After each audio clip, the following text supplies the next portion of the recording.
Fala comigo, pessoal, sejam bem-vindos a mais um vídeo aqui do canal e no quadro Wall Street Reage. E hoje a gente vai falar um pouquinho sobre Estados Unidos, por isso que eu gostaria de trazer esse tema hoje, e sobre o que está acontecendo com Estados Unidos versus Venezuela, versus Maduro, tá? Para quem me acompanha aqui, e eu falo sobre algumas empresas petrolíferas, principalmente ExxonMobil, Chevron, as maiores petrolíferas dos Estados Unidos, a gente sabe que lá na região da margem equatorial, principalmente na parte da Guiana, e também vai pegar uma parte do Brasil lá no Amapá, a gente teve uma descoberta de petróleo de forma relevante, e aí o Brasil também provavelmente vai surfar essa onda do petróleo que vai ser produzido lá, vai ser extraído lá na região.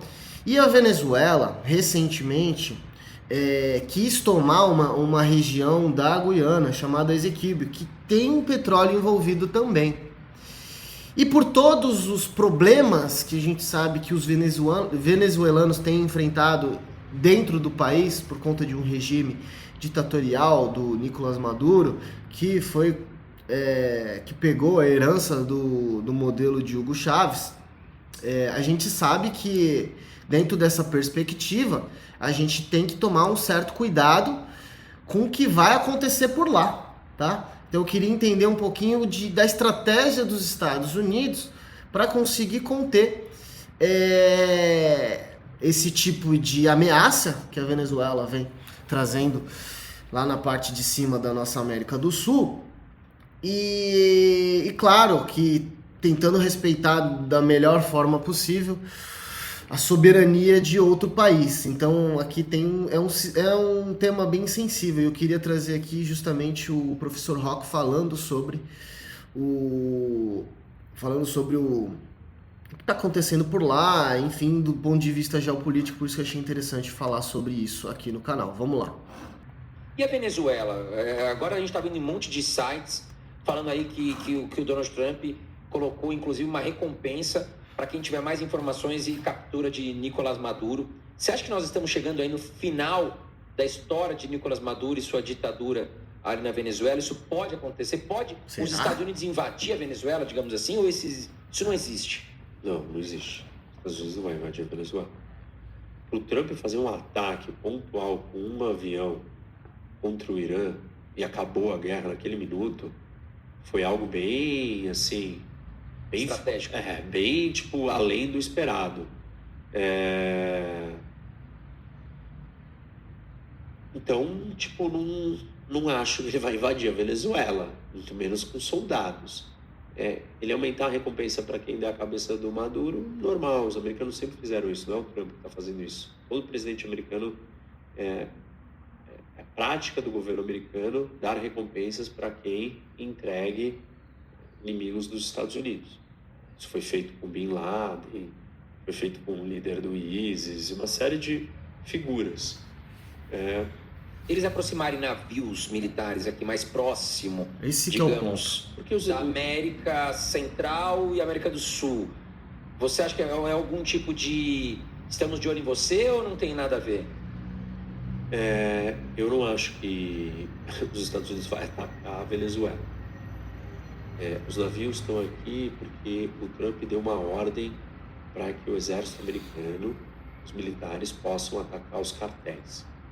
Então, existe uma mobilização para que, eventualmente, os Estados Unidos... Mas eles podem entrar num país para atacar os cartéis? Ou tem que ter uma autorização ali, por exemplo, pode, na Colômbia, na época do Pablo Escobar, eles trabalhavam em conjunto ali, Estados Unidos e Colômbia. Isso.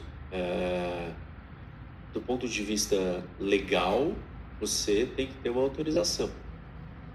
Mas o direito internacional, ele é meio que uma fachada, porque não tem como você aplicar ele.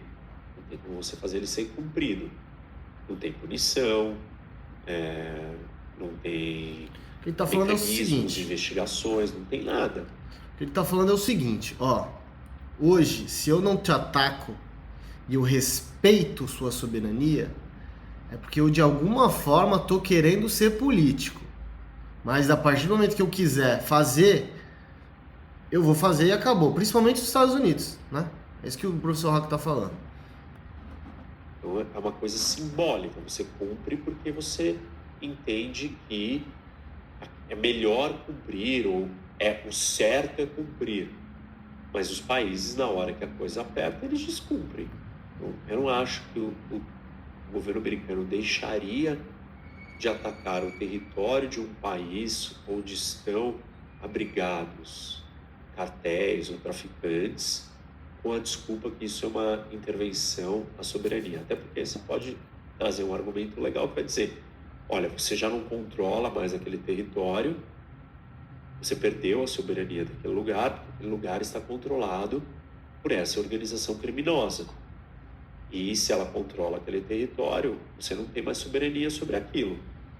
Eu posso, então, tomar uma providência porque ele invade a minha soberania ao cometer ações criminosas no meu país. Então, você poderia dar essa justificativa legal, mas eu não acho que a discussão passa por aí, porque isso não é o ponto mais importante. O ponto mais importante é: eu posso fazer e eu vou fazer alguma coisa. E aí eu acho que os Estados Unidos devem fazer alguma coisa. Se o Trump deu a ordem, até para mostrar para o seu público. Eu não acho que serão grandes coisas. Vai ser ataques pontuais, do mesmo jeito que foram feitos com o Irã, contra posições de cartéis ao redor da América Latina. Pode atacar alguma coisa na Venezuela que está ligada com o cartel? O governo da Venezuela está. Maduro diretamente está ligado com cartéis. Você fala para mim, os Estados Unidos pode eventualmente atacar o Maduro? Descartaria. Acho estranho, porque os Estados Unidos não quis atacar o regime iraniano. Ele atacou a instalação nuclear, porque ele não queria que o regime colapsasse. Se o regime colapsasse, você causaria uma instabilidade no país. Se você causar uma instabilidade na Venezuela, você precisa ter meios para que a Venezuela imediatamente chegue uma nova liderança no poder, e uma liderança decente, que essa liderança tenha a força para manter a ordem. Eu não sei se a oposição na Venezuela está pronta para assumir. Para assumir, ela pode até estar politicamente, mas em termos de força, em termos de ordem. Na Síria aconteceu próximo a isso. Mas não está ordenado. Tá uma bagunça lá. Né? Isso. Que loucura. Vários conflitos. Então, eles têm o exército na mão, eles têm forças militares, as forças chavistas vão lutar, vão resistir. Não adianta decapitar a cabeça se o resto do corpo vai continuar lutando. Decapitar a cabeça. Eu não acho que os Estados Unidos fará um movimento, ou faria um movimento desse, diante do risco que pode ser uma guerra civil dentro da Venezuela. Sim. E aí o Trump, tudo que ele não quer é guerra. O Trump funciona mais com ameaça e blefe do que com ação. Sim, no Irã ele fez isso, mas Israel tinha preparado todo o terreno, estava tudo seguro. Ele só foi lá e colocou a cereja do bolo ali dentro e mostrou força e falou: eu tô aqui. Mas ele também não deixou que Israel decapitasse o regime, matasse o Iatolá. Agora, você não achou estranho a Rússia e a China não se pronunciarem frente a esse ataque pontual dos Estados Unidos no Irã? Achei um sinal curioso, importante para a gente entender que a aliança do eixo das ditaduras, que é Rússia, China, Irã e Coreia do Norte, ela não é igual. Os 4 membros não têm o mesmo nível de conexão entre eles.